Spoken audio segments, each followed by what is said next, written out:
오늘 우리가 함께 나눌 말씀의 제목은 그랄에 거주하는 이삭입니다. 우리 지난주부터 누구에 대해서 살펴보고 있는가 하면 이삭이라고 하는 사람에 대해서 살펴보고 있어요. 이삭은 누구의 아들인가 하면 아브라함의 아들이죠. 그래서 이삭이 지난주에 겪었던 일은 결혼이라고 하는 인생의 굉장히 큰 중대사였습니다. 그리고 이삭이 결혼할 때 그의 부모님에 대해서 간단하게 이야기한다면 아버지 아브라함은 아직 살아 있었고 어머니 사라는 이미 죽어 있는 상태였어요.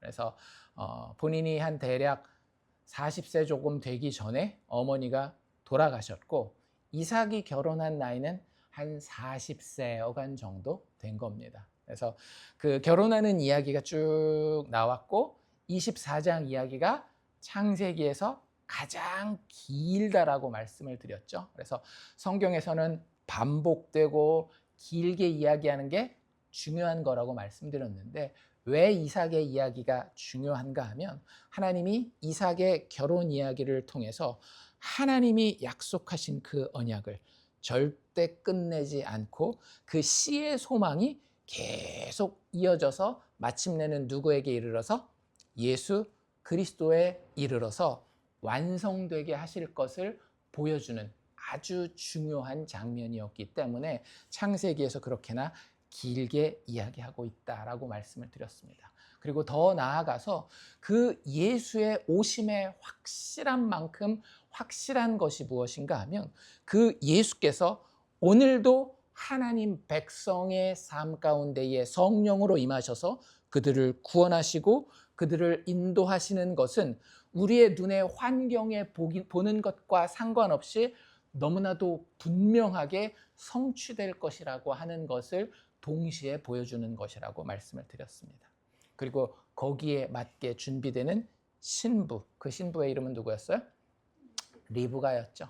자기의 본토 친척집을 떠나서 당신의 하나님을 나도 섬기겠습니다 라고 하는 그 하나님을 향한 어떻게 보면 막무가내요 어린아이 같은 믿음의 고백이 결국에는 그 약속의 씨의 신부의 모습, 즉 교회의 모습이 될 것이다 라고 말씀드린 것처럼 우리의 모습이 될 것으로 리브가가 완전한 것은 아니지만 창세기를 통해서 하나님은 교회의 모습을 거기 그렇게 참 예쁘고 아름답게 그려놓았다라는 이야기를 우리가 함께 나누었습니다.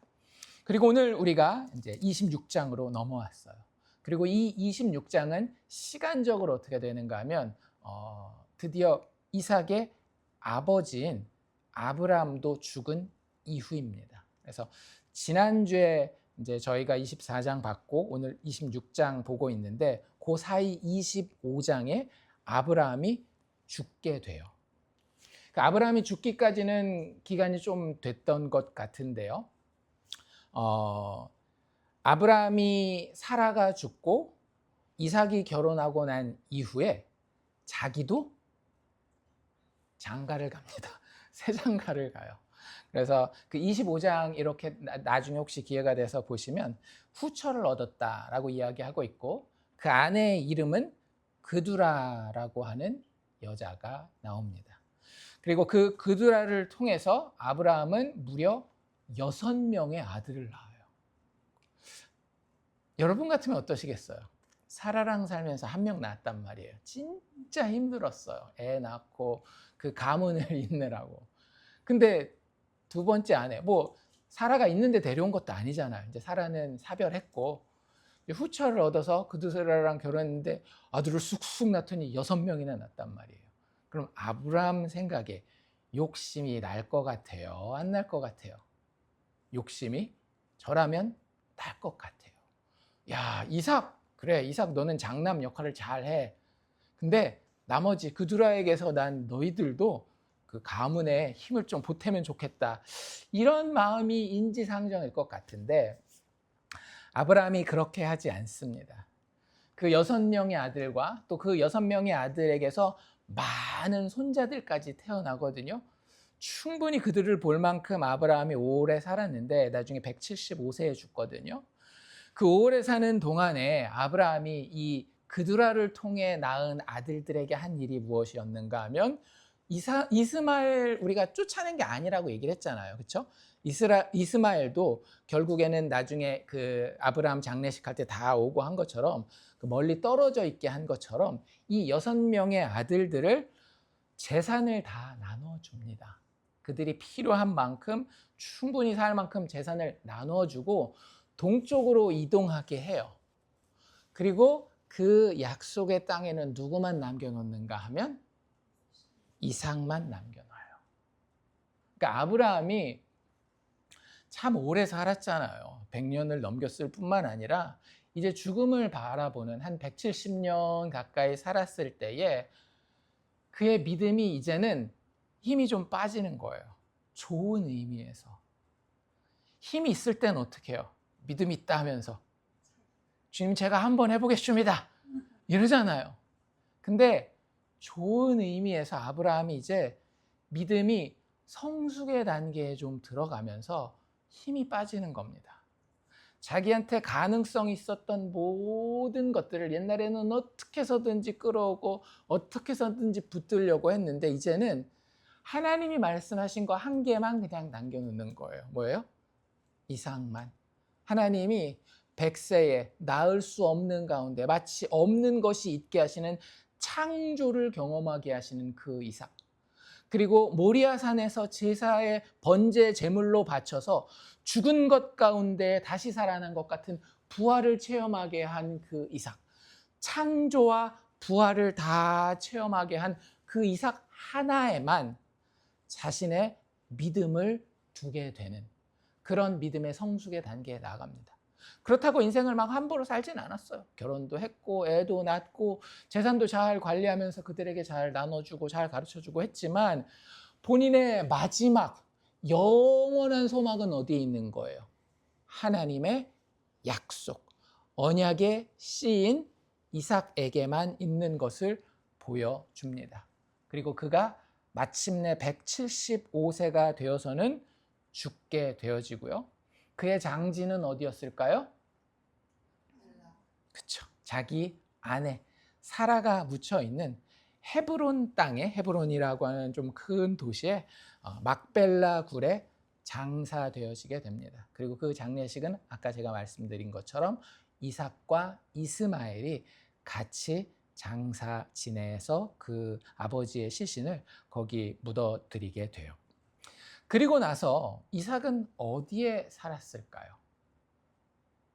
지금까지 우리가 아브라함의 인생에서 여러 지역을 봤습니다. 그렇죠? 아브라함이 왔을 때 뭐 헤브론도 있었고 뭐 그 애굽에 갔었던 이야기도 있었고 다양한 마을 그랄 땅에 가서도 살았고 했는데 이삭은 그의 인생을 이제 오늘 우리가 26장을 읽게 되는데 이 26장 이전에 대부분 어디서 보내는 것으로 추정되는가 하면 부엘라헤로이라고 하는 곳에서 살았었던 것으로 추정이 돼요.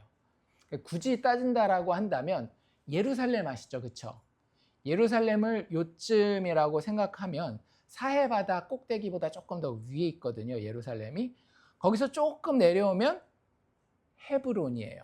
나중에 다윗이 왕 되기 직전에 머물렀던 도시가 헤브론이거든요. 그래서 예루살렘에서 조금 내려오면 헤브론이고 헤브론에서 조금 더 많이 내려오면 브엘세바라고 하는 곳이 있습니다. 그래서 이스라엘 땅이 이렇게 남북으로 길쭉하거든요. 그래서 그 대한민국 땅은 맨 꼭대기에서 맨 밑에까지를 뭐라고 얘기를 하는가 하면 백두에서 한라까지 이렇게 얘기를 합니다. 왜? 백두산이 맨 끝에 북쪽에 있고 한라산이 맨 밑에 제주도 남쪽에 있으니까.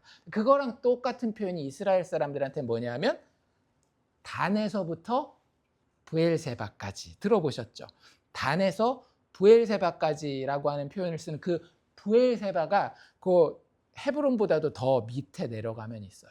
근데 브엘세바에서도 더 밑으로 내려오면 부엘라헤로이라고 하는 동네가 있어요. 제가 지난주에 잠깐 말씀을 드렸는데 하갈이 이스마엘을 데리고 도망가잖아요. 쫓겨나잖아요. 그때 목말라서 죽을 뻔했는데 하나님께서 그 눈을 뜨게 해서 물을 발견하게 하는 곳이 부엘라 헤로이라고 하는 그 동네거든요.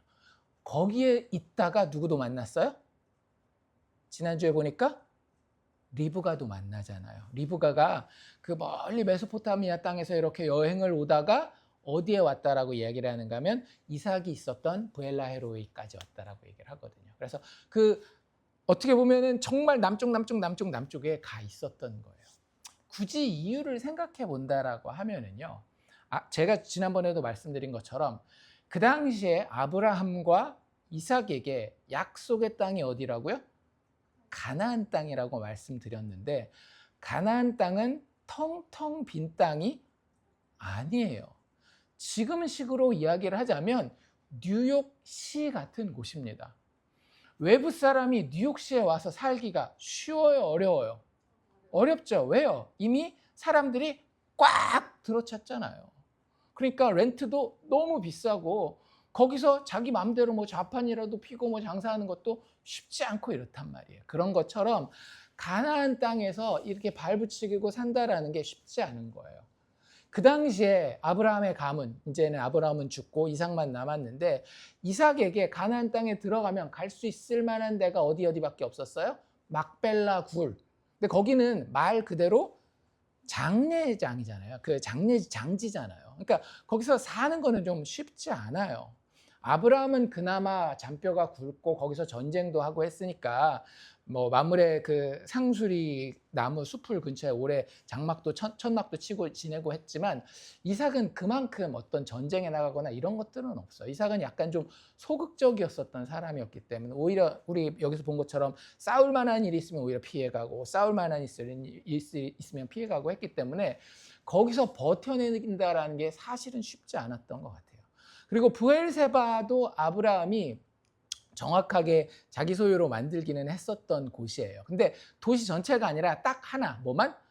우물만. 브엘세바에서 브엘이라고 하는 것 자체가 우물이라는 뜻이거든요. 그러니까 그 우물 하나만 있는데 그 지역이 이미 그 당시에 블레셋 족속, 그랄 땅, 이 브엘세바까지 이렇게 쭉 있는 그 지역이 블레셋 족속들이 아주 견고하게 자기네들 삶의 터전을 잡고 있었던 겁니다. 그러니까 거기서 못 버텨내고 어떻게 되는 거예요? 밀려나는 거예요. 뉴욕시도 뉴욕시 이게 렌트가 너무 비싸, 집값이 너무 비싸. 그럼 어디로 가요? 롱아일랜드로 가잖아요. 살짝 뉴욕시보다는 여기서 차 타고 한 15분만 가면 롱아일랜드는 그나마 조금 어떻게 해볼 만하단 말이에요. 그래서 그런 식으로 거기서 밀려나서 간 게 부엘라 헤로이라고 하는 곳에 거주하게 됩니다. 그래서 그게 지금 오늘 우리가 읽게 되는 이 26장의 이야기예요. 남쪽으로 쭉쭉쭉쭉쭉 이렇게 내려오는 걸 제가 그림을 그려드린 이유가 뭐냐면 이제 이게 이렇게 내려가면 내려갈수록 어디에 가까워지는가 하면 애굽 땅, 이집트에 가까워지는 거예요. 근데 제가 계속 말씀드리지만 애굽 땅은 항상 이 성경에서 특히 모세오경에서 애굽 땅은 출애굽기도 있긴 하지만 하나님의 백성이 떠나야 하는 곳이에요. 나중에 왕들에게도 뭐라고 얘기를 하는가 하면 네 백성들 이끌고 다시 애굽 땅으로 가지 말라라고 이야기를 해요. 근데 지금 이삭의 걸음을 어떻게 되고 있는 거예요? 자기도 모르는 사이에 밀려 가다 보니까 애굽 땅에 가까워지고 있는 겁니다. 근데 그때 진짜 결정타가 터지는 거예요. 결정타가 뭐였는가 하면 아까 우리가 1절에 읽었는데 지금으로부터 100년 전에 아브라함에게 한 가지 큰 사건이 하나 있었습니다. 그의 인생에. 그게 뭐였는가 하면 흉년이 들어요. 더 이상은 살 수 없을 만큼 자기가 살던 동네를 떠나야 할 만큼 큰 흉년이 됩니다. 그래서 그때 그곳을 떠나가요. 어디로 갔어요? 애굽 땅으로 갑니다. 그 똑같은 일을 100년 후에 누가 맞이하는가 하면 아들 이삭이 그대로 맞이하는 거예요. 그러니까 이 이삭의 삶을 이렇게 보잖아요. 아버지랑 되게 비슷한 게 많습니다. 근데 그때 이삭에게는 하나님이 이야기를 해주셔요. 뭐라고 이야기를 하는가 하면 이삭에게 직접 나타나서 말씀하십니다. 애굽으로 내려가지 말아라. 정확하게 얘기해 주시는 거예요. 너는 약속의 사람이니까 약속의 땅에 살아야지 세상 사람들이 보기에 살만한 곳으로 가면 안 돼라고 이야기를 하는 거예요. 애굽 땅에 내려가지 말고 내가 너에게 지시하는 땅, 거기 어디예요? 약속의 땅 가나안, 거기 거주하라. 그러면서 이렇게 이야기하십니다. 이 땅에 네가 거류하면 내가 너와 함께 있을 것이고, 이거 네 글자로 뭐예요? 임마누엘, 내게 복을 주고 내가 이 모든 땅을 너와 네 자손에게 주리라. 그러면서 뭘 상기시키는가 하면, 내가 이게 처음 얘기하는 거 아닌 거 알지? 라고 이렇게 이야기를 하면서 그 아버지 이야기를 하는 거예요. 내가 너의 아버지 아브라함에게 맹세한 것을 이루어서, 아버지에게 어떤 맹세했었죠? 세 가지? 씨와 땅과 복에 대한 이야기를 했었죠. 그 똑같은 이야기를 아브라함의 아들인 이삭에게도 하십니다. 애굽 땅 내려가지 말라고 하면서 너의 자손을, 너의 씨를 하늘의 별과 같이 번성하게 하며 이 모든 땅을 내 자손에게 주리니 내 자손으로 말미암아 천하 만민이 복을 받으리라. 이렇게 축복을 해 주셔요. 이삭이 어떻게 해요? 이삭이요, 굉장히 순종적인 사람이긴 했던 것 같아요. 그러니까 이게 일장일단이긴 한데, 아까도 말씀드린 것처럼 막 다투고 막 아닥바닥하고 하는 거를 별로 안 좋아하는 것 같다라고 얘기를 했잖아요. 또 그게 장점으로 작동할 때는 어떻게 되는가 하면, 얘기하면 듣는 거예요. 그래서 이삭이 하나님이 이렇게 이야기를 하시니까 들어요. 이삭이 그랄 땅에 거주하였더니, 이렇게 됩니다. 자, 그리고 이제 거기서부터 이 이야기가 좀 더 진행되는데, 이 그랄 땅이라고 하는 데가 우리에게는 익숙한 곳입니다. 왜요? 누구 이야기 한번 나왔기 때문에. 아브라함 이야기에 그랄 땅 이야기가 나왔어요. 그리고 우리는 그 땅의 왕이 누군지도 압니다. 그랄 왕 아비멜렉 기억나십니까? 이 사람은 어떤 사람이었어요? 아브라함의 아내를 후딱 데려가 버렸던, 그래서 하나님이 벌을 주시려고 했더니 꿈에 나타나서 깜짝 놀라가지고, 저는 이게 남의 아내인지 모르고 데려왔습니다 해가지고, 그래 그러면 빨리 돌려보내고 아브라함이 너를 위해서 기도하도록 하여라. 기억나시죠? 그 이야기의 주인공이 그랄 왕 아비멜렉이었단 말이에요. 그러니까 그 그랄 땅이에요. 똑같은 그랄 땅이고, 그 지중해 바닷가 가까운 쪽에 블레셋 사람들이 살던 지역의 아주 유력한 도시였습니다. 그러니까 그 이삭은 브엘라헤로이라고 하는 저 밑에 있었다라 그랬잖아요. 거기서 조금 더 내려가면 이집트, 애굽이라고 말씀을 드렸는데, 하나님이 가지 말라고 하니까 이삭이 발걸음을 어떻게 옮기는가 하면 애굽의 반대쪽인 북쪽으로 쭉 올라온 겁니다. 그래서 바닷가에 있는데 보니까 그 사람들은 흉년임에도 불구하고 잘 지내고 있는 거예요. 뭐 여러 가지 이유가 있었겠지만, 그래서 그 그랄 땅에 가서 아비멜렉에게 얹혀 삽니다. 근데 이제 우리가 여기서 기억해야 되는 건 뭐냐면, 이 아비멜렉은요, 사람의 이름이라고 생각되지는 않아요. 그러니까 이집트 애굽왕의 그 애굽왕을 부르는 호칭이 바로잖아요.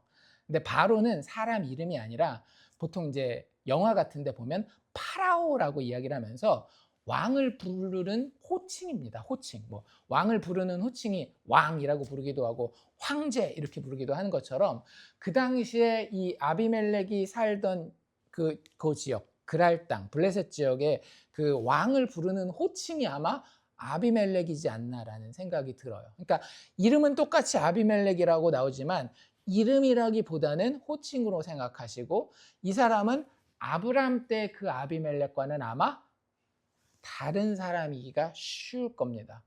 굉장히 시간이 오래 지났다라고 지금 말씀드리잖아요. 그래서 그 아비멜렉에게 가서 붙어 살게 됩니다. 그러니까 아브라함의 이야기를 잘 모를 수도 있는 아비멜렉인 거예요. 그래서 그 사람이 이렇게 보니까, 야, 리브가가 어때요? 아리따웠어요. 자기 눈에만 아리따운 게 아니라 그 지역에 있는 사람들이 다 봤을 때에 참 예쁘다. 그 백성들이 리브가에 대해서 그렇게 생각합니다. 그걸 누구도 알고 있어요? 남편 이삭도 알고 있죠. 어떻게 했게요? 아버지에게서 교훈을 받았겠죠. 나는 절대 내 아내를 내 누이라고 속여먹는 그런 파렴치한 짓은 안 하겠다. 남자가 가오가 있지. 어떻게 아내를 자기 아내라고 안 하고 팔아먹고 거기 누이라고 속여가지고 자기 목숨을 보존하겠는가 해서 이삭은 아내를 누구라고 소개합니까? 자기 아내라고 소개하지 않고 똑같이 누이라고 소개를 해요. 배운 게 있어요, 없어요? 자기 목숨 앞에는 배운 게 없는 것 같아요. 사람이 육체의 연약함이라는 게 그런 겁니다. 우리가 어떻게 하나님 앞에 무슨 나의 거룩함과 나의 헌신을 자랑할 게 있겠어요? 조금만 어려움과 위기가 찾아오면 어때요? 금방 육체의 옛사람의 모습이 나오는 게 우리잖아요.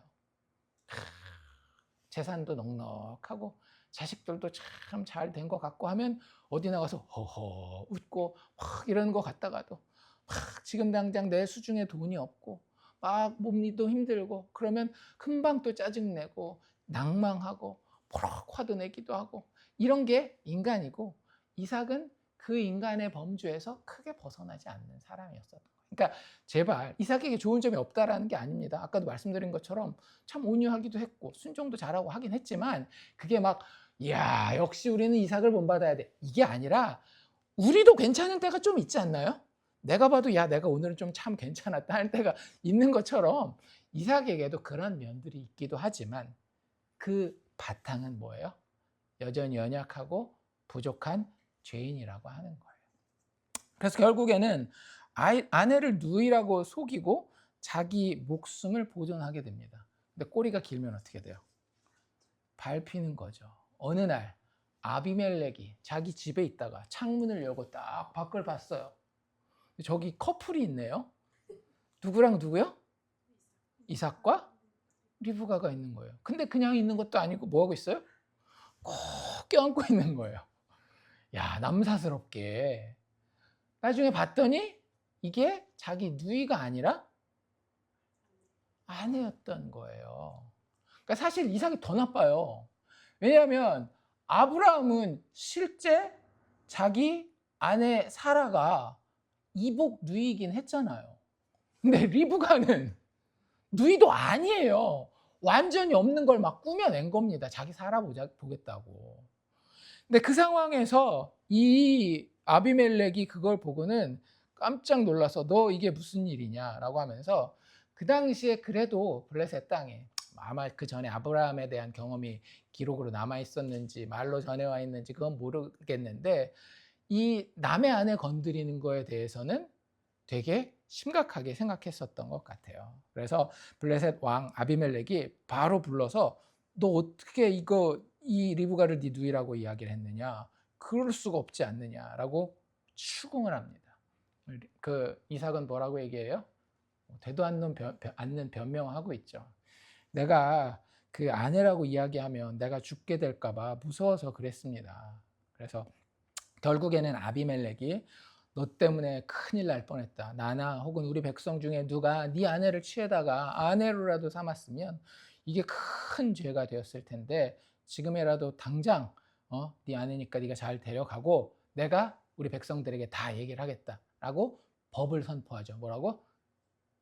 이삭과 리브가를 건드리는 자는 내가 다 죽여버리겠다라고 오히려 이 리브가와 이삭을 보호해주는 그런 이야기를 하게 됩니다.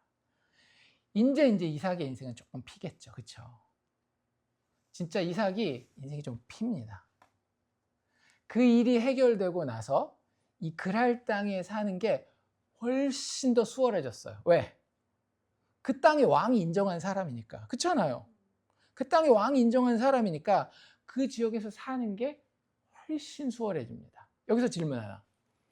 그 당시에 이삭의 직업은 뭐였을까요? 목자였겠죠. 왜? 자기 아버지 때부터 대대로 하던 것이 천막 치고 쳤다가 걷고 돌아다니면서 양떼를 먹이는 거였으니까 목동이었단 말이에요. 목축업이 자기 직업이었던 겁니다. 그런데 목축업이 쉬울 것 같아요? 어려울 것 같아요? 어렵죠. 여기 이제 좀 살만하다 싶으면 어때요? 다 걷어 챙겨가지고 또 다른 데로 가서 또 쫙 피고 또 살만하고 적응할 만하다 싶으면 어때요? 야, 여기 또 풀 다 먹었네. 또 다른 데로 가자. 이렇게 옮긴단 말이에요. 근데 이삭이 그랄 땅에서 이제 살만했었고 사람들도 잘 대우해 주니까 직업을 바꾸기로 합니다. 뭐로? 농부로. 농부는 뭐가 필요해요? 땅이 필요하죠. 아마 땅을 샀다는 얘기는 없는 걸 보니까 임대를 한 것 같아요. 우리도 어디 가게 하려고 그러면 렌트를 하잖아요. 꼭 건물 사지 않더라도. 그래서 땅을 받고 거기서 농사를 하게 되는 겁니다. 이삭의 마음을 한번 생각해 보세요. 어떨 것 같아요, 지금? 마음이 이제는 좀 안심하고 편안하고 이런 느낌 아니었겠어요? 그러니까 어떻게 되는 거예요? 거기 탁 눌러 앉는 거예요. 그리고 농사를 짓습니다. 이게 재밌어요, 근데. 농사를 지었는데 그 해에 어떻게 되었을까요? 100배를 넣습니다. 농사를 졌는데 예를 들어서 10,000불 투자를 했는데 얼마가 된 거예요? 100만 불이 된 거예요. 와, 대단하지 않습니까? 그리고 그 이유를 아주 분명하게 기록해 놓고 있습니다. 뭐라고요? 여호와께서 복을 주셨기 때문에 그 사람이 창대하고 왕성하여 마침내는 거부가 되었고 게다가 원래 자기 직업이 있었잖아요. 목축업으로 했던 양과 소도 때를 이뤘다. 게다가 종들도 아주 많았다. 이렇게 이야기를 합니다. 자, 한번 물어봅시다. 이삭이 이 직업을 바꾼 거 잘한 거예요? 못한 거예요? 잘한 거죠. 100배의 이익을 봤으니까. 진짜 그럴까요? 그 아브라함이 히브리서 11장에서 칭찬받는 장면에 대해서 제가 지난주에 읽어드렸어요. 거기 보면 어떤 이야기가 나오는가 하면 아브라함이 약속의 땅에 살았대요. 근데 자기 집에 사는 것처럼 살았다라고 이야기하지 않고 마치 약속의 땅이지만 이방인처럼 정처 없이 떠돌아다니면서 살았다라고 이야기를 하면서 믿음으로 그런 것이다 라고 아브라함을 칭찬하고 있어요. 그런데 지금 이삭이 그랄 땅에서 사람들이 나도 이제 인정해 주기 시작하고 나도 자리 잡을 만해서 꾹 눌러 앉는 것은 그 모습과는 좀 다르고 반대되는 모습이죠. 그럼 여기서 다시 한번 생각해 봅시다. 근데 이삭이 농사 지었는데 하나님이 복을 줘요, 안 줘요? 복을 줬어요.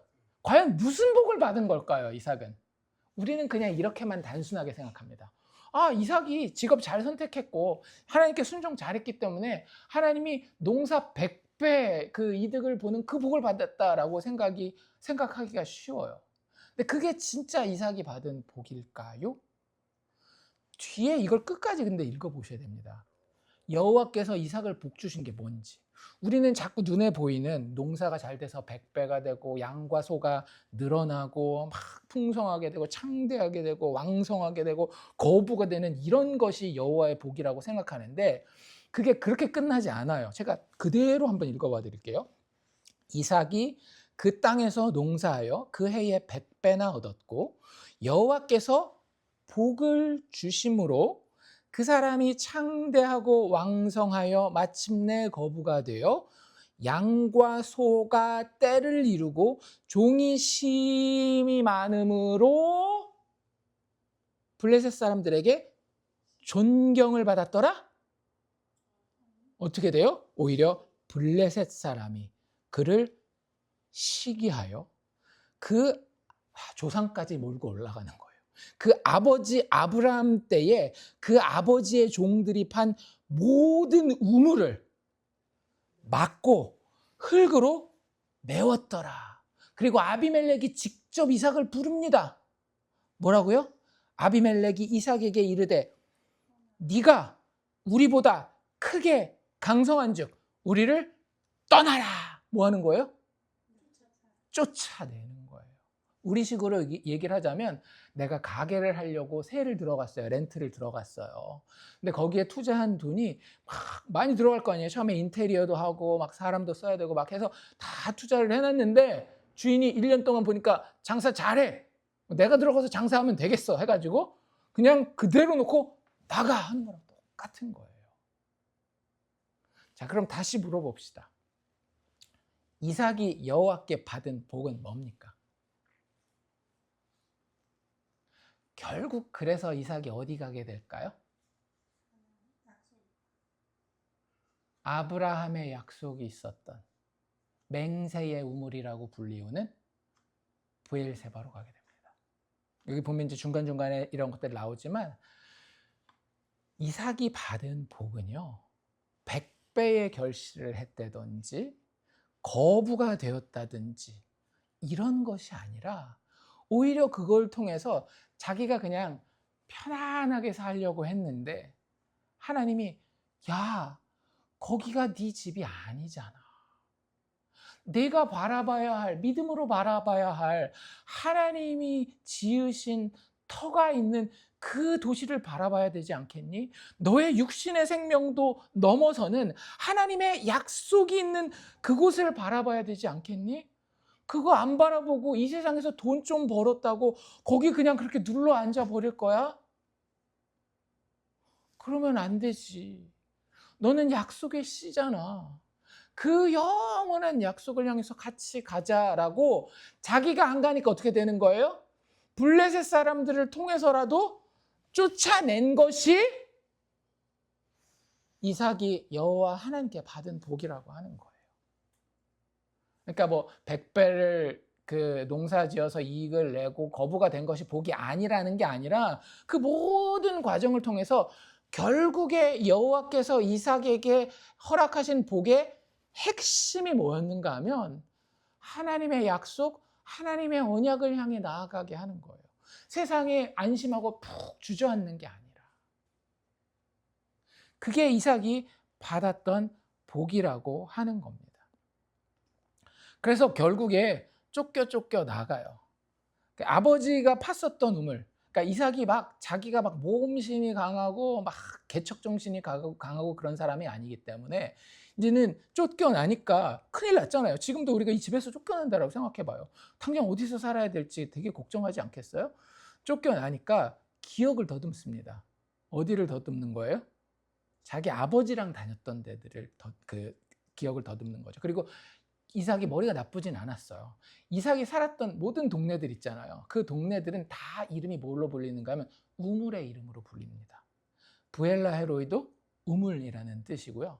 오늘 우리가 보게 될 몇 개 그 마을 이름도 다 우물 이름이에요. 그래서 아버지가 팠었던 우물 있었던 자리들을 다 기억해내서 거기를 하나씩 방문해요. 그리고 가면 어떻게 돼 있어요?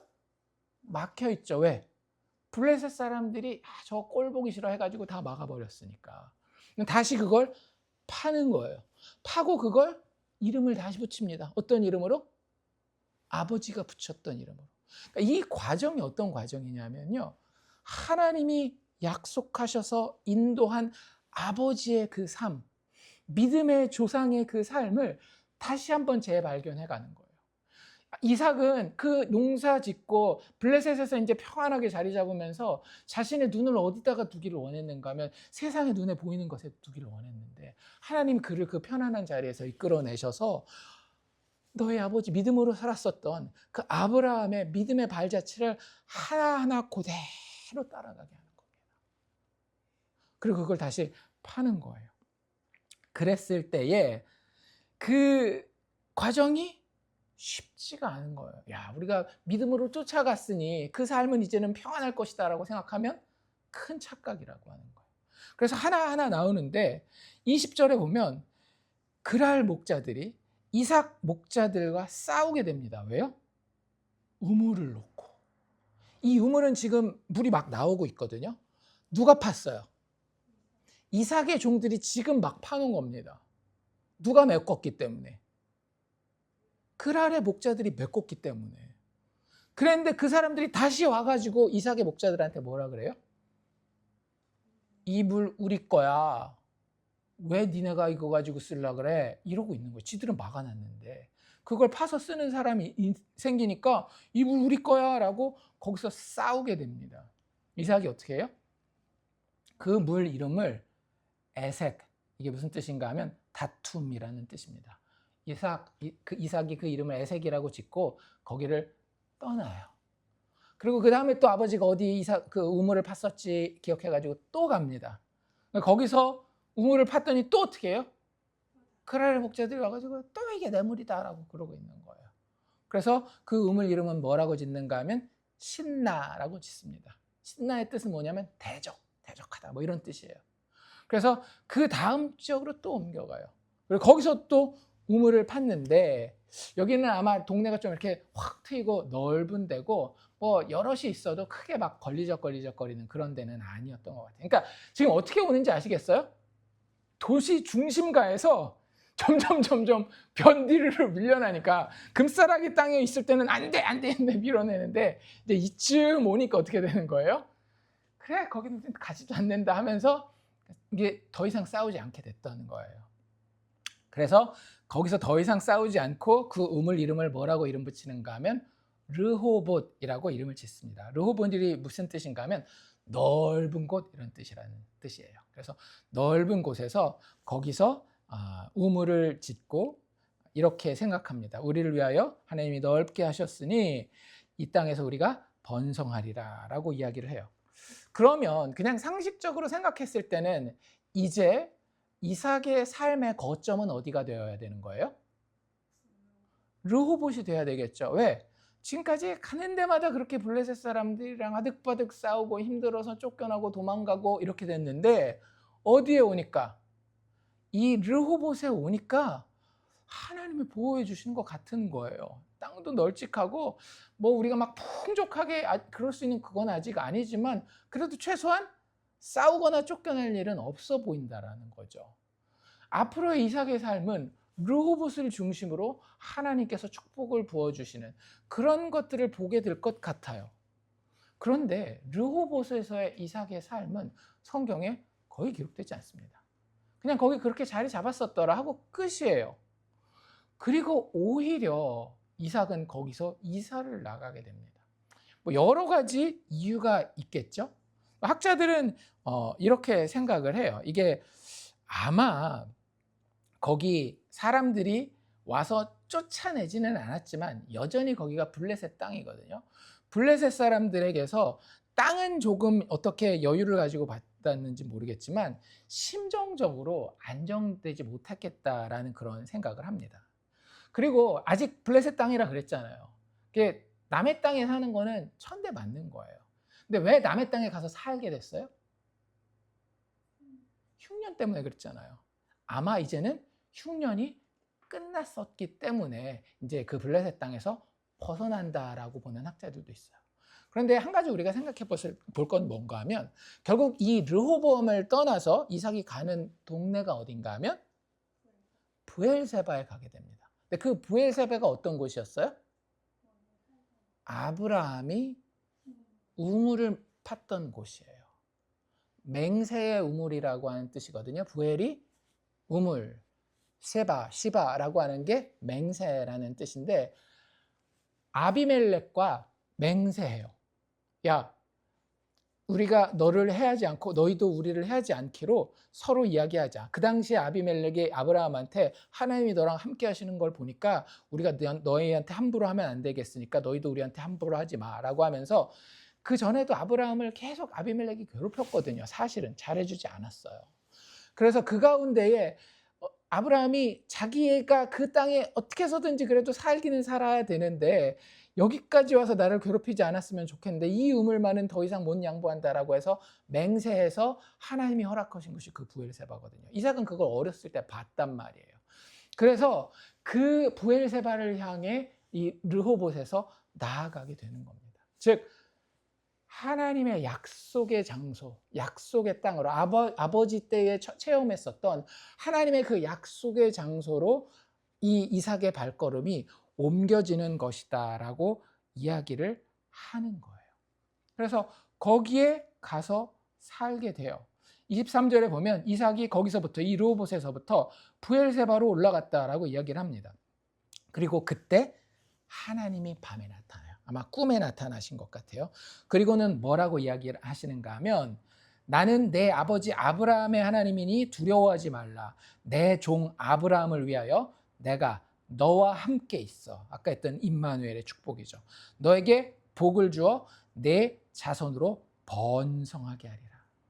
지금까지 이삭이 여러 군데를 다니고 때로는 농사에 성공하기도 하고 때로는 쫓겨나기도 했지만 브엘세바에 와서야, 그 약속의 땅에 와서야 이삭은 다시 누구를 체험하는 거예요?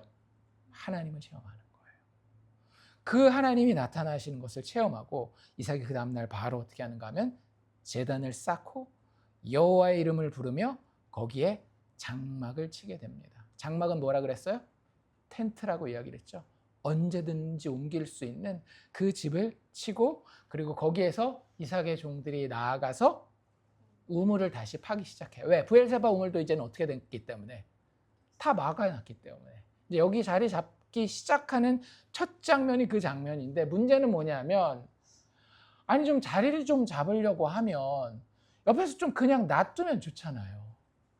근데 우리가 맨 마지막에 오늘 읽었던 부분에 어떤 이야기가 나오는가 하면 브엘세바는 진짜 이 그랄 땅에서 가장 먼 곳이고 어떻게 보면 그 블레셋 그 영지의 안쪽이 아니라 거의 바깥쪽 경계선 쪽에 있었던 데예요. 아까 얘기했었던 에색이나 신나나 르호봇 같은 경우는 다 블레셋의 영지에 있었다라고 한다면 브엘세바는 그 국경선이나 오히려 그 바깥에 있는 곳인데 거기서 이제 자리 좀 잡으려고 이삭이 하고 있는데 갑자기 누가 방문을 합니다. 누가 방문해요? 아비멜렉이 방문을 해요. 왜요? 오래된 친구 한번 반갑게 만나러 가려고 가는 것 같아요? 그렇지 않아요. 여기 보면 아비멜렉이 그냥 자기 혼자 찾아오지 않습니다. 누구를 데리고 와요? 친구 한 명을 데리고 옵니다. 그 사람의 이름은 아웃삿이라고 이야기를 해요. 아비멜렉이 자기 지위가 있는데 자기 지위와 비슷한 사람을 데리고 친구로 삼겠어요? 아니면 뭐 그 급이 안 되는 사람을 친구로 삼겠어요? 자기랑 비슷한 급이겠죠. 그러니까 블레셋에서 한 도시국가의 왕 정도 되는 사람을 데리고 온 거예요. 무슨 얘기인가 하면 자기 동맹의 힘을 보여주는 겁니다. 그리고 또 한 사람 데리고 오는데 누구를 데리고 오는가 하면 비골이라고 하는 사람을 데리고 와요. 이 비골이라고 하는 사람은 여기 타이틀이 나와 있습니다. 이 사람은 누구냐 하면 아비멜렉의 군대 장관이에요. 지금식으로 얘기를 하자면 국방부 장관, 군복 입은 군인을 데리고 가는 거예요. 이게 친구 만나러 가는 거예요? 아닌 거죠. 거의 위협하고 자기의 힘을 과시하기 위해서 자기 거의 국경선 혹은 국경선 너머에 있는 아브라함이 아니라 이삭을 찾아오고 있는 거예요. 이삭이 이걸 보고 반가운 친구 만나듯이 막 기뻤을까요? 마음이 막 두렵고 떨렸을까요? 마음이 두렵고 떨릴 거예요. 개들이 우리가 이렇게 산책하면서 지나가다 보면 조그만 개들이 어떻게 해요? 막 짖잖아요. 왜요? 그게 야 내가 잘한다 그게 아니라 겁먹어서 그러는 거라면서요. 이삭도 아마 똑같았을 거예요. 여기 국경 넘었는데 내가 여기 있어도 될 것 같은데, 그리고 우리 아버지 때 이 브엘세바 우물은 분명히 약속해가지고 얻은 거 맞는데 이런 생각하고 있는데 군대가 또 오니까 마음은 어때요? 불안 두려움한 거예요. 그래서 이 사람들이 왔을 때 이삭이 이렇게 이야기를 합니다. 니네가 나를 미워해서 나를 떠나라고 쫓아냈잖아. 그래서 내가 쫓겨나서 이 국경선 너머까지 지금 와 있는데 왜 왔어? 나 좀 그냥 살게 좀 사실 이런 얘기예요. 그런데 이 사람들이 하는 말이 이삭의 생각과는 좀 달랐죠. 뭐라고 이야기를 해요? 그 사람들이 정확하게 이삭의 삶을 관찰하면서 내린 결론이 이거였습니다. 여호와께서 너와 함께 계심을 우리가 분명히 보았다. 여러분들, 하나님의 백성들의 삶에는 그 증거가 분명히 있는 줄로 믿습니다. 세상 사람들이 생각하는 그런 기준은 아닐런지도 몰라요. 어떻게 보면 이삭은 쫓아내면 쫓아내는 대로 그냥 다 쫓겨나갔잖아요. 그런데 무슨 모습이 되든지 간에 우리의 삶에 우리가 예수를 사랑하고 그 예수를 통해서 하나님 아버지를 바라보고 그 앞에 죄인 되지만 예수의 피를 의지하여서 주님, 내가 은혜로만 당신 앞에 설 수 있습니다. 은혜로만 이 세상 가운데 살아갈 수 있습니다. 라고 고백하며 살아가는 자들의 삶에는요, 사람들이 알아볼 수 있는 여호와 하나님께서 함께 하시는, 즉 임마누엘의 증거가 있다라고 하는 거예요. 꼭 돈 많이 벌고 건강한 것만 이야기하는 게 아니라 세상과는 다른 뭔가가 있을 수밖에 없음을 여기 보여주고 있다라고 하는 거죠. 그리고 우리가 너와 맹세에서 계약을 맺어야 되겠다. 어떤 계약? 어떤 맹세요? 평화협정. 하나님께서 너랑 함께 하는 거 보니까 너랑 싸웠다가는 우리 큰일 나겠다. 그러니 우리도 너를 치지 않을 테니 너도 우리를 치지 말라라고 이야기를 하면서 맨 마지막에 또 이런 이야기를 해요. 네가 평안히 갈 것이고 이제 너는 여호와께 복을 받은 자니라 라고 이야기를 하고 있는 거예요. 그래서 결국에는 그들 사이에 계약이 맺어지고 이삭이 그들을 위해서 잔치를 베풀고 맹세를 하게 됩니다. 그 사이에 이삭의 종들은 어디가 있어요? 물론 집에 남아서 이 잔치를 섬기는 종들도 있지만 좀 괜찮은 에이스들, 힘 좋고 잘 이렇게 일 잘하는 사람들은 다 어디가 있었는가 하면 그 사이에 이 아비멜렉의 군대가 오는 사이에 우물 파러 나갔어요. 왜? 우물이 없으면 일단 살 수가 없으니까, 생존이 불가능하니까. 우물 파러 나갔던 그 종들이 이 잔치 다 끝나고 나니까 그제서야 돌아옵니다. 근데 돌아와서 뭐라고 얘기를 해요? 우리가 물을 얻었나이다. 그 브엘세바 우물 찾았습니다. 그리고 우리가 팠는데 물이 나오더이다 주인님이라고 하는 그 보고를 하는 거예요. 타이밍이 참 기가 막히죠. 이삭의 인생을 좀 그랬어요. 이삭의 인생은요, 하나님이 타이밍을 아주 기가 막히게 맞추십니다. 지난번에 결혼할 때도 보면 그렇잖아요. 그래서 그 브엘세바라고 하는 우물을 이제 얻게 돼요. 그래서 그 우물 이름을 세바라고 얘기를 합니다. 아까도 얘기한 것처럼 이게 맹세라는 뜻이에요. 왜? 맹세하는 그 자리에서 우물 터졌다라는 보고를 받았기 때문에. 그리고 더 중요한 건 뭐겠어요? 누구와 누구의 맹세가 믿음으로 탁 믿어지는 거예요? 하나님과 하나님의 택한 자들의 맹세. 하나님이 일방적으로 하신 그 맹세 있잖아요. 그 맹세가 정말 믿어지는 그런 곳이에요. 그때 발견한 그 우물인 거예요. 그래서 맹세의 우물, 브엘세바라고 그 땅을 부르게 됩니다. 그래서 이 이야기에서 우리가 기억해야 될 게 한두 가지 정도가 있는데, 제가 계속 말씀드리잖아요. 그냥 이렇게 보면 재밌는 이야기고, 와, 이삭이 이런 거 잘했으니까 우리는 이런 건 잘하고, 이건 못했으니까 이건 못하고가 아니라고 항상 말씀드리죠. 성경의 주인공은 항상 누구다? 예수 그리스도라고 하는 거예요. 예수께서 어떤 분이신지, 예수께서 어떤 일을 하셨는지, 예수가 자격 없는 죄인을 어떻게 구원하시는지, 이걸 보여주기 위해서 모든 성경이 기록되고 있거든요. 그 중에 두 가지만 우리가 살펴볼 텐데, 그 첫 번째는 뭐냐 하면 자격이 안 되는 자를 은혜로 그냥 복 주시는 모습. 우리 봤죠, 그렇죠? 이삭이 자격이 됐어요, 안 됐어요? 오늘 이 26장이요, 참 구성이 재밌습니다. 보통 많은 이야기들은 어떤 장에서는 한 사람이 잘 못한 이야기로만 끝나고 어떤 장에서는 한 사람이 잘한 이야기로만 끝나요. 근데 오늘 우리가 읽은 이 26장에서는요, 앞부분에는 이삭이 잘 못하는 아내를 팔아넘기는 이야기가 나오고, 뒷부분에는 어떤 이야기가 나와요? 하나님이 이삭을 복 주시고 이끌어 가시는, 인도하시고 보호해 주시는 그런 이야기가 나와요.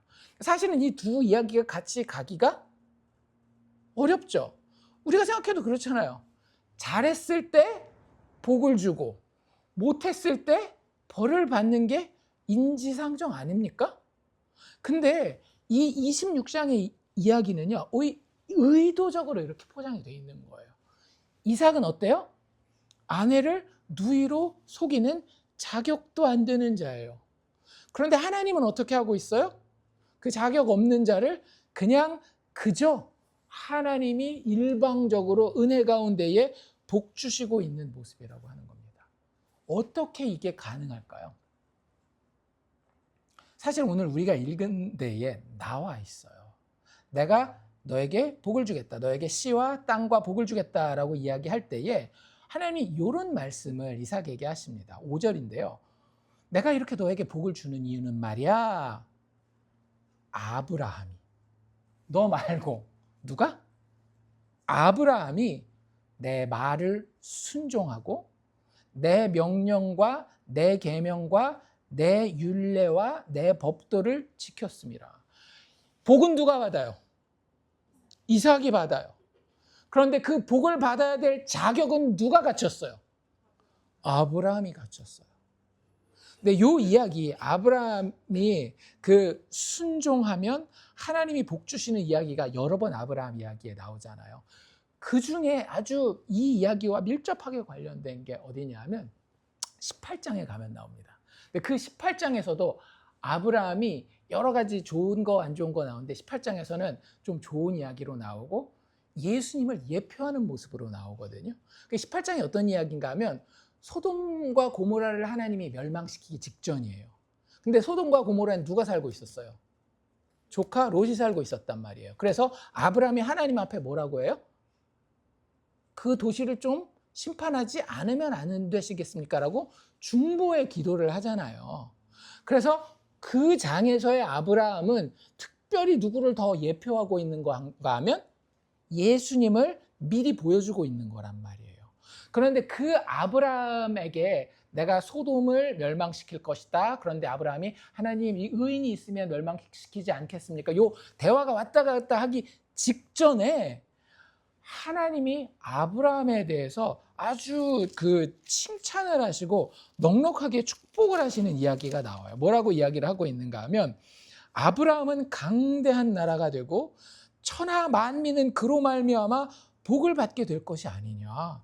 내가 그로 그 자식과 권속에게 명하여 여호와의 도를 지켜, 여호와의 율법을 지킨다라는 얘기죠. 여호와의 도를 지켜 의와 공도를 행하게 하려고 그를 택하였나니 이는 나 여호와가 아브라함에게 대하여 한 말을 이루려 함이라.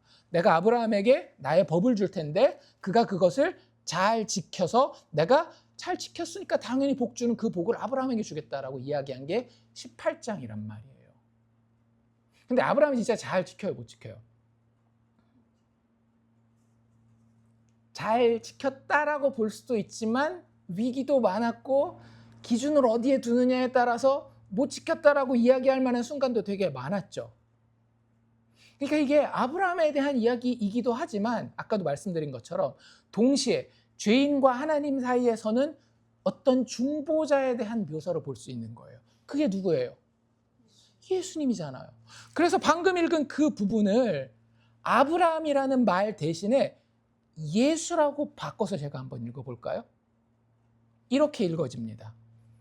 예수는 강대한 나라가 되고 천하 만민은 예수로 말미암아 복을 받게 될 것이 아니냐.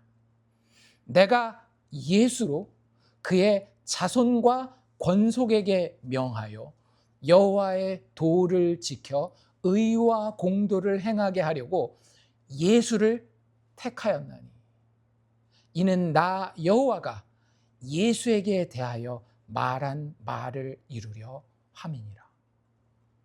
와, 너무 진짜 딱 맞지 않나요? 아브라함은 아까도 이야기한 것처럼 그걸 지켰다라고 이야기하기가 좀 힘든 위기의 순간들이 있었지만 예수님은 진짜 예수님의 나라 절대 무너져요, 안 무너져요? 무너지지 않는 그 강대한 나라. 그리고 천하 만민이 지들이 열심히 해가지고 복 받는 것 같지만 궁극적으로 영원한 복은 누구를 통해서만 받을 수 있어요? 예수를 통해서만 받게 되잖아요. 그리고 예수 믿은 자들은 내가 이제 은혜를 구원 얻었으니까, 은혜로 구원 받았으니까 아무렇게나 살아요? 아니잖아요. 예수를 만났기 때문에, 예수로 은혜로 구원 받았기 때문에 더 어떻게 해요? 하나님의 율법을, 하나님의 의를, 하나님의 공도를 더 따르게 되잖아요. 예수의 후손이, 예수의 권속이, 그 예수의 이야기가 아브라함의 이야기를 통해서 미리 18장에 얘기되고 있었는데 그 중보자로서의 그 아브라함이 누구의? 이삭의 복의 근거가 된다라고 하는 거예요. 다시 한번, 이삭은 복을 받을 자격이 된다, 안 된다? 안 돼요. 하지만 이삭을 위해서 복을 받을 수 있을 만한 하나님의 모든 조건을 완성한 자가 있었어요. 물론 그림자이긴 하지만 그게 누구였어요? 아브라함이고 궁극적으로는 예수님이었다라고 하는 거죠. 즉 이삭의 축복은 자기가 잘났기 때문에 축복받은 거예요? 아니면 자기를 대신해서 어떤 중보자가 있었기 때문에 축복받은 거예요? 중보자가 있었기 때문에. 그게 가깝게는 아버지 아브라함이었지만 결국에 믿음의 눈으로 영원의 관점에서 볼 때는 누구였다라는 거예요? 예수 때문에 이삭은 복받은 겁니다. 이삭이 아내를 팔아 넘기고 그렇게 소극적이어서 여기저기서 싸워야 될 때도 싸우지 않고 피해 다닐 때에 그의 자격 없음을 다 덮어준 것은 그를 하나님 앞에 중보해주는 중보자가 있었기 때문에 그래요. 그리고 그가 마땅히 받아야 할 죄의 대가와 그 게으름과 그 수동적인 것의 모든 처벌은 누가 받으신 거예요? 그 중보자 예수가 십자가에서 대신 받으셨기 때문에 가능했다라고 하는 겁니다. 이삭의 복은 결코 그의 자격에서 발원하지 않는 거예요. 그의 구원은 오직 십자가 예수의 이삭의 허물을 덮으시는 하나님의 은혜 때문에 가능했다라고 하는 겁니다. 축복, 구원, 이게 사실은 성경에서는 같은 뜻이거든요. 그래서 선지자 요나도 하나님의 구원에 대해서 깊게 묵상하면서 물고기 뱃속에서 뭐라고 고백하는지 아십니까? 구원은 여호와께 속하였나이다. 우리가 잘나서 우리가 자격을 잘 만들어놨기 때문에 구원받는 게 아니라 자기는 선지자였잖아요. 근데도 어떻게 해요? 하나님의 명을 배반하고 하나님이 가라는 거 반대로 도망갔던 게 요나 아닙니까? 물고기 밥이 돼서 물고기 속에 들어가서 그 하나님을 묵상해 보니까 거기서도 살려주실 하나님에 대한 기대가 되니까 하나밖에 할 말이 없는 거예요. 구원은 여호와께 속하였나이다. 그게 우리가 이 이야기에서 배울 예수님에 대한 이야기입니다. 그 다음에 한 가지 더. 이 예수님을 통해 이어지는 구원의 약속은 끊어진다, 안 끊어진다? 안 끊어지는 거예요. 이건 우리 지금 오늘날 육체를 입고 인생을 살아가는 우리에게 너무나 중요한 예수 구원의 진리입니다. 많은 사람들이 눈에 보이는 것 때문에 내 구원의 능력이 약해진 것처럼 생각해요. 그렇잖아요. 죽은 다음에 천국은 가겠지. 근데 이 땅에서는 하나님이 나를 잊고 계시는 것 같아. 그럴까요? 안 그럴까요? 그렇지 않아요. 예수님이 십자가를 위해서 우리 위해 죽어주시기 직전 그 전날 밤에 뭐라고 그래요? 내가 너희를 고아와 같이 내버려 두지 않겠다. 나에게서 나오는 이 구원의 능력은, 이 생명의 생수는 너희에게 영원히 흐를 것이다. 성령을 보내서 너희의 안에서 생수의 강이 계속해서 영원히 흘러나오게 하겠다. 이게 예수님이 우리에게 성취하신 십자가의 구원이라고 하는 거예요. 그거 의심하지 말라라는 게 오늘 이야기의 핵심입니다. 뭘 보면 아나요? 끊어지지 않는 은혜의 증거가 쫙 있는 거 아시죠? 이삭이 볼 때에 하나님이 나에게 공급하시는 생명줄이 다 끊긴 것 같았어요. 왜? 우물이 다 막혔으니까. 아브라함 때 얻었다가 그 우물이 다 막혀버립니다. 그런데 가서 그걸 파는 족족 어때요? 하나님이 다시 생수가 솟아 나오게 하잖아요. 블레셋 사람들이 아무리 시기하여서 약속의 우물들을 다 흙으로 메우지만 하나님이 이삭을 통해서 다시 가봐. 그리고 파봐. 그러면 어떻게 되는 거예요? 거기서 생수의 물이 나오는 거예요.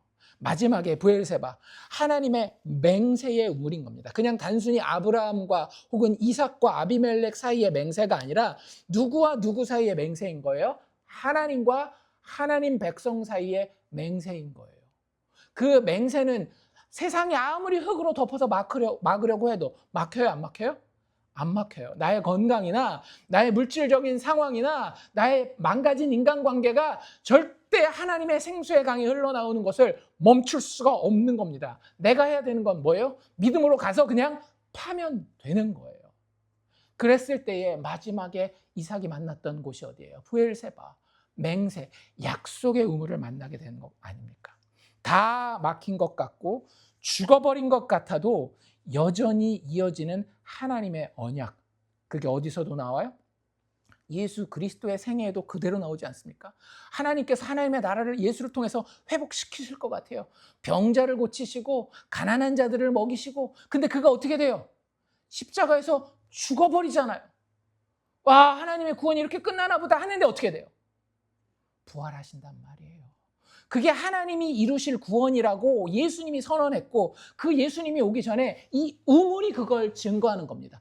죽어버린 것 같은 이 우물, 죽었어요? 안 죽었어요? 하나님의 우물인 이상 절대 죽지 않고 다시 살아나잖아요. 즉, 이 우물은 뭐인 거예요? 예수를 미리 보여주고 있는 거예요. 참 재미있는 게 뭔지 아십니까? 신약 성경에 보면 바울이 성경의 여러 가지 구약의 이야기를, 야, 이게 구약 성경에서 사실은 예수님이었어, 이렇게 이야기하는 게 있거든요. 그 중에 하나가 뭐냐면, 야, 니네 출애굽 이야기 때 반석 봤지? 반석 이야기가 참 많이 나오잖아요. 반석 이야기가 왜 나와요?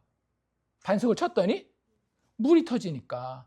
그 반석이 뭐라고 얘기를 하는가 하면, 반석이 예수님이야, 이렇게 얘기를 해요, 사도 바울이. 전혀 그런 생각 안 해봤잖아요. 근데 성경에 나와 있다니까요. 그 반석이 예수님이야. 그리고 그 반석이 항상 너희를 따라다녔어. 왜? 다니는 데마다 반석 가서 탁 치면 물이 탁 나오고 그러니까. 마찬가지로 오늘 아브라함의 아들 이삭의 이야기에서 우물 있잖아요. 이 우물. 그리고 제가 계속 말씀드렸죠. 이삭의 모든 삶은 어느 동네였다? 우물 동네였다. 이삭이 다니는 곳마다 누가 쫓아오는 거예요? 우물이 쫓아온 거예요. 그리고 이삭이 봤을 때는 그 우물이 막히는 것 같을 때마다 어떻게 되는 거예요? 새로 물이 터진단 말이죠. 여러분들, 하나님의 백성의 삶에는 생수를 공급하시는, 우리를 위해 목숨을 바쳐서 부활의 생명을 공급하시는 예수 그리스도의 은혜가 있다라고 하는 겁니다. 그래서 예수님 스스로가 뭐라고 이야기를 하셔요?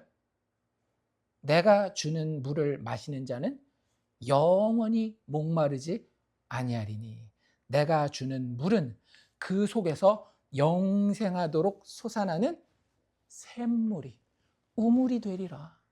예수님 자기가 얘기하신 거예요. 내가 우물이다. 거기 그 이야기가 여기 나와 있더라고요. 정말로 답답해서 막혀서 이제 목말라서 죽을 것 같은 이삭의 인생 가운데 누구의 그 구원이 있었던 거예요?